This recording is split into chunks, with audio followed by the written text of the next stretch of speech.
Alam nyo, naiinis ako kay Watson. As in talaga. Grabe, inis na inis talaga ako sa'yo. Watson Philippines, babe, nakakainis ka sobra.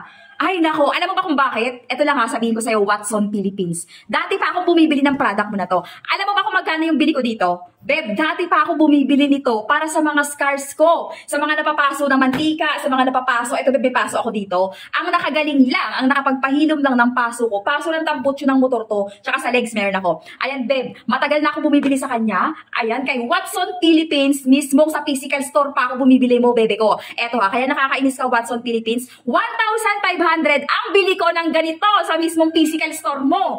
Bakit? Ngayon, dyan sa yellow basket mo, bakit 655 na lang?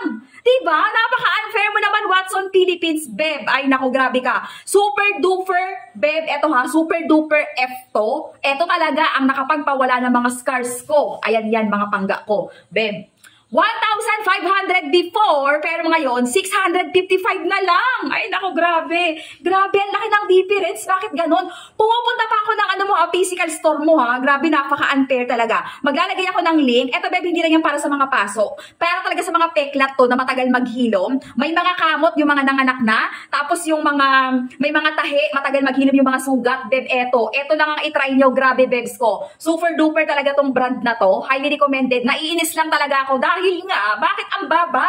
Halos kalahati yung ibinagsak ng presyo. 1,500 tapos magiging 655 na lang. Ang laki ng difference. Bakit ganon? You're so unfair, okay? Watson Philippines, ha? Grabe ka talaga.